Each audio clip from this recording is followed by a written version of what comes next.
In this video, I'm going to explain how to find strength in a new normal when you are feeling completely broken due to grief.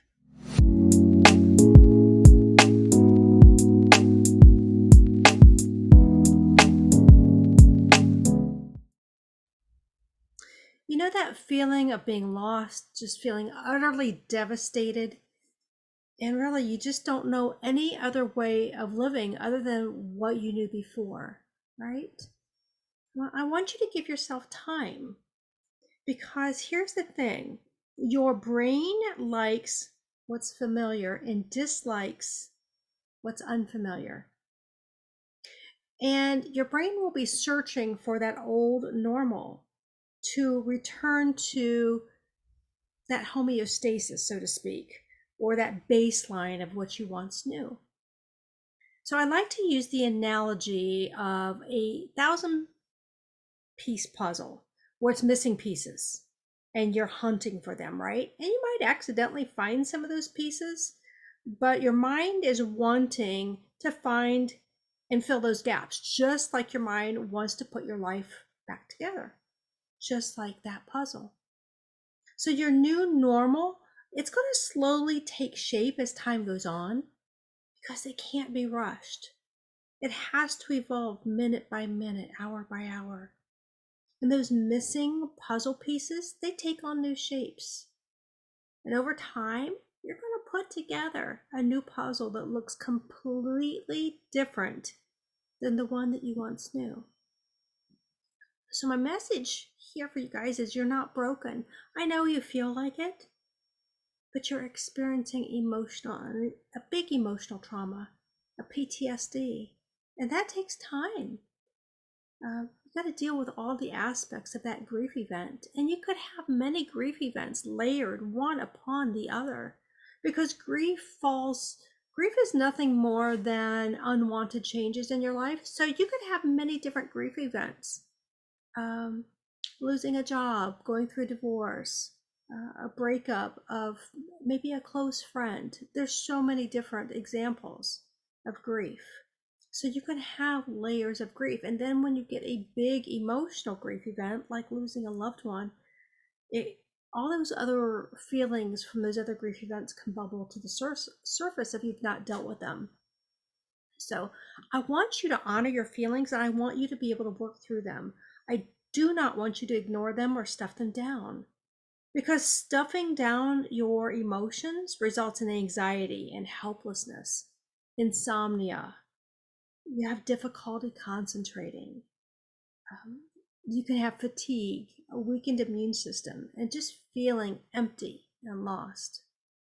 And you guys, there's no user's manual for your unique grief situation because your situation is, again, as unique as your fingerprint, and there's no timeline trying to put that original puzzle that you called life back together. So please give yourself permission to grieve because you currently are sitting in what I call the gap. You have point A, which is where you're at now, or that grief event that happened, and you want to get to point B, which sometimes you don't even know what point B is. You don't even really know where you want to go, because when I work with my grief clients and I ask them how they want to feel, sometimes they don't even know how they want to feel. They just know they don't like feeling what they're feeling right now. So when you sit in this emotional gap, it requires you to have radical acceptance of what is in this moment in order to be able to take that step towards point B. So please be kind to yourself when that grief comes in waves, and it will come in waves. I'm sure all of you have experienced that already. And you're going to get triggered, and that wave of grief is going to come back. So please find support and connections with others like family and friends. Connect with God or spirituality or whatever your feeling of a higher power is. Connect with that as well. And the other point that I see is self-care is so very important. Eating, exercising, sleeping, relaxing. Or maybe sometimes just basic human hygiene is overlooked when you're grieving.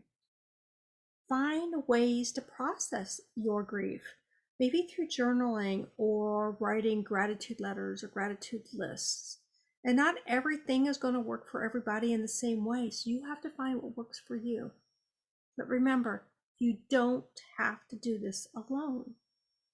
And many times what I find is there's this shame with grieving, because people will feel like they're grieving for too long or maybe not in the right way. So this shame seems to overcome them, and then they don't want to share with other people. They don't want to burden others. Other people don't understand what they're going through. They may feel like other people are going to judge them. So there's this shame with that. But you don't ever have to do this alone. There's always other options. So please feel free to share this video with anyone you feel may benefit. And I'm going to see you in the next video. Thank you. Bye-bye.